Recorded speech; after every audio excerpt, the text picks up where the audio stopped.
The All-American sports media's notion that their negative pressure and the negativity from the fans is the reason LeBron James played so bad in the finals in those last 3 games where he didn't score very much. It was the pressure from the media and finally got to him and all the fans hating him. Don't flatter yourself, sports media. Please don't.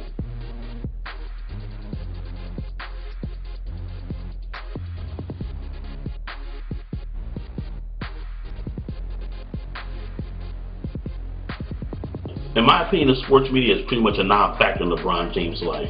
If you think about it, before the season started, he was under a tremendous amount of hate, dislike, and the sports media, the All-American sports media males, and the All-American fans were really trying to vilify LeBron James.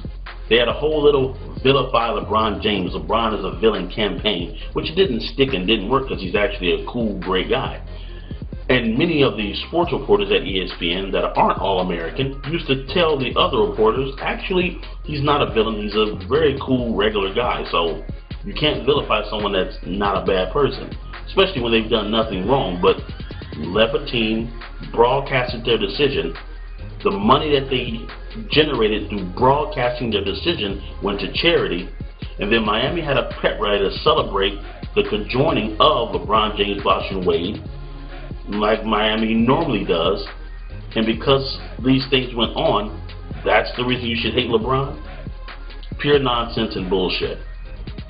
So there wasn't much deserving hate thrown at LeBron James. It was more jealousy. Hate derived from financial envy and jealousy that was thrown at LeBron. But the whole little campaign failed pretty much. Then the regular season started. LeBron during the regular season performed as normal.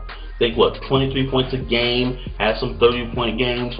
Guy was balling out of control as usual. Mind you, he was getting booed at arenas, and this kind of let's vilify LeBron James campaign was going pretty strong, especially at the beginning of the season. It didn't stick at the end of the day, this campaign, but it was going strong, and ESPN was one of the main facilitators of this agenda, trying to push this and vilify LeBron. It's a shame.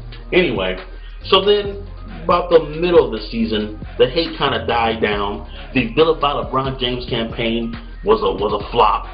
And everybody just went along there every day, you know, watching football, watching basketball. Everything got normal, regular, like it normally was. Not many arenas booed LeBron when he would come into town and whatnot and play. It died down a lot. LeBron played great during the regular season, had many high-scoring games, performed like he normally performs. All the hate was being thrown at him, he still performed like he normally performs, and performed and scored at a high level. Regular season goes, regular season's over, you now have the postseason, which is the playoffs. During the playoff series with Atlanta, LeBron had some high-scoring, high-performing games, performed like normally, like he usually does. In many cases where he didn't have 30, he would have maybe 20, 21 points, and Dwayne Wade would have high 30-point scoring games, or maybe Bosh would have high 30-point scoring games. They would switch off. It would be a switch off, a change up every night. One guy would score most of the points, the other guys wouldn't score as much. It was just a trade-off between the three stars on the team. That's how it's supposed to go. But in the Atlanta series, LeBron had some high-scoring games, at least 2. In the Boston series, LeBron had some high-scoring games, played excellent. In the Chicago Bulls series, he had some high-scoring games and performed at a high level. Might I add, he performed at a high level in the Atlanta series as well as the Boston series. LeBron performed well in the Philadelphia 76ers series. He performed highly and performed well in the Boston series. And then he performed well in the Chicago Bulls series, scoring high points despite the hate, performing and scoring high points and performing on a high level despite the hate. Then, after the Chicago Bulls series, he performed at such a high level and did such a good job that there was a bunch of talk about, is he as good as Jordan? Is he as good as Jordan? Now, you have to perform and play pretty good for people to start referencing you to Jordan. And many people were. There was this whole discussion about is he as good as Michael Jordan. I even made a video about it. Why did this discussion come up? Because LeBron performed and played very well in that Chicago Bulls series. After the Chicago Bulls series, we lead into the finals. In the finals, LeBron had 2 good first games, and then the rest of the games, he slacked off offensively. Wasn't as aggressive as he normally is. Everyone asking, what the hell's going on? What the hell's going on? What's wrong with LeBron? Now, here's the finals, but think of all those other post-season games, all those other playoff series games where he performed well and played at a high level, and the regular season games where he performed well and played at a high level, despite all the hate that he was receiving. All of a sudden we get to the finals, LeBron has a couple of bad games and doesn't perform on a high level.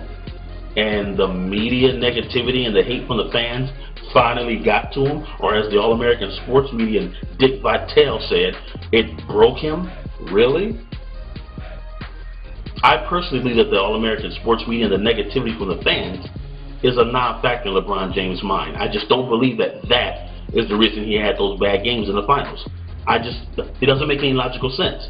If that was the case, all the hate he was receiving before the season and in the beginning of the season would have affected LeBron, and it clearly didn't. He still has some 30-point games despite the hate. So, All-American sports media, you All-American fans out there that want to hate on LeBron because of your jealousy and your envy, don't flatter yourself. You're pretty much a non-factor in LeBron James' mind, I'm telling you now. And why did he have those bad games in the final? It wasn't because the media negativity and the negativity from the fans broke him. And listen to that word, broke. It's a slave term. Dick Vitale used it the other day on the sports media. And I've heard some other All-American sports media hosts reference this word in reference to LeBron James and his performance in the NBA Finals. Broke, huh? But I firmly believe that's a bunch of bull. What you have here is a bunch of insignificant males who know that they're not better than this elite male, but want to feel above him or on his level. So they do this by trying to psychologically place themselves in an authoritative position that doesn't even really exist. Psychologically, that's what you have going on here. They want to feel big as LeBron or over LeBron because they know that they're really not on his level.